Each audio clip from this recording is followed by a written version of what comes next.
Já dizia o nosso amigo Chacrinha, quem não se comunica, se trumbica.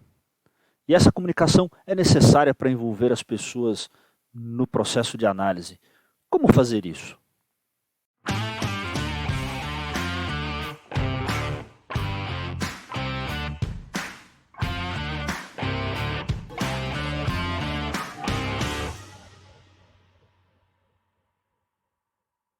O capítulo 7 é bem curtinho, bem rapidinho, que é como envolver pessoas na análise. Tá? Como envolver pessoas na análise, ele fala, ele começa o capítulo 7, né? Com a frase do famoso Abelardo Barbosa, Chacrinha, quem não se comunica se trumbica. Né? E é interessante porque isso resume o capítulo. Né? Ele fala que os analistas não têm autoridade para contratar pessoas. Então, que ele fala das maiores dificuldades, né, da análise, tá? É conseguir a contribuição das pessoas. Então, como a maior dificuldade é conseguir contribuição das pessoas, né, ele dá algumas dicas de como envolver essas pessoas. E aí, por que uma das maiores dificuldades da análise é conseguir a contribuição das pessoas? Ele cita 4 razões. Que os analistas não têm autoridade para convocar pessoas. Realmente, eu atuei como consultor já em mais de uma centena de empresas aí, e em raras oportunidades eu tinha autonomia para convocar pessoas para uma reunião. Muitas vezes a gente tem que passar por uma diretoria, né, por uma gerência, e nem sempre essas pessoas estão disponíveis para atuar com a gente num trabalho de análise. Né? Aí ele fala que as pessoas não têm interesse próprio naquele problema, então muitas vezes a pessoa pode até ser um ótimo contribuinte para a solução do problema, né, pelo conhecimento, mas ela não vai ter benefício da solução do problema. Né? Então isso acontece bastante e ele vai dando dicas aqui de como superar isso. E aí ele fala que quando as pessoas concordam em participar, há uma dificuldade, né, de juntar todas essas pessoas numa mesma data e hora. Algumas faltam e mandam representantes, né, e esses representantes não têm o mesmo conhecimento. Muitas vezes você quer a pessoa, você não quer o representante. Né? E aí quando estão todos juntos, né, é difícil entender o estágio em que está a análise, né?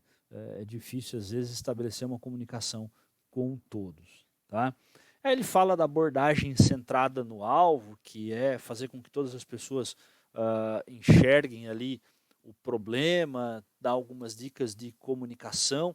Aqui é importante, se você tem dificuldade de conduzir algo nesse sentido, fazer um curso de oratória. Né? Fazer um curso de oratória e entender bastante do problema para trazer as pessoas junto do problema. E aí ele fala uma coisa interessante, que é uma boa apresentação é a diferença entre a vitória e o fracasso, que é o tópico 7.2. Né? Então prepare-se para essa reunião, prepare-se para cada evento desse, para fazer uma boa apresentação, tenha na manga ou tenha nas mãos boas ferramentas para sintetizar o pensamento das pessoas. Né? Acho que o conhecimento em mapas mentais, em fluxos, né? Alguns usam post-its, existem várias técnicas aí de trabalho para isso. Tá? E aí ele cita alguns erros frequentes das apresentações que ele tem assistido. Né? O Falcone, né, cita erros frequentes das apresentações que ele tem assistido por aí. E ele fala, né, o excesso de slides, então você acaba gastando tempo apresentando e não dá tempo de ouvir as pessoas. Tá? O excesso de informação em cada slide, então o ideal é que você tenha poucos slides e limpos, né? Tem que ser compatível com o tempo. Tá? Slide confuso, muita explicação, ou que o slide é confuso e exige muita explicação do apresentador. Então o slide ele tem que ser mais claro possível. Tamanho da letra, o povo tem que se esforçar para ver, né? Tem que fechar o olho e tal.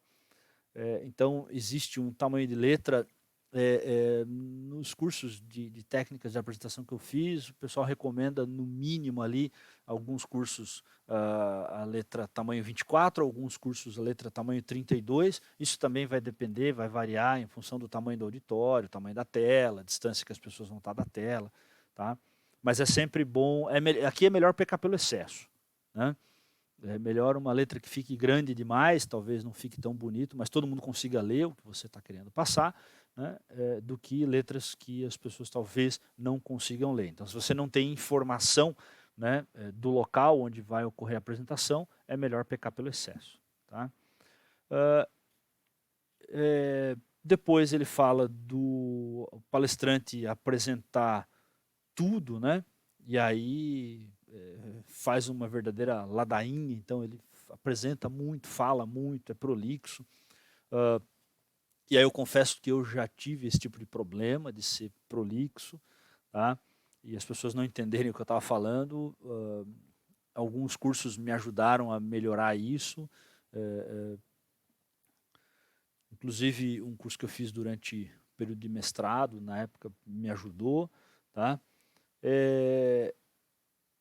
E aí as pessoas ficam com sono, né? E por último, tá? Um erro que ele fala é quando o apresentador tenta mostrar um filme sem ter testado antes. Tá? Muitas vezes não tem compatibilidade do ambiente que você está apresentando com o filme, tá? Ou não tem áudio adequado para apresentar o filme. Então, muitas vezes é melhor do que apresentar um filme, é você captar a ideia do filme, montar slides com aquela ideia e aí depois apresenta. Para apresentar um filme, você tem que ter duas certezas, né, de que o filme realmente é compatível com aquilo que você está tentando passar e o filme vai de fato gerar um impacto positivo, tá, e que o ambiente está preparado, hardware e software. Né, o computador vai rodar aquele filme, o projetor vai rodar aquele filme e o som vai ser audível para todos. Tá? Na dúvida, deixa o filme para lá. Beleza?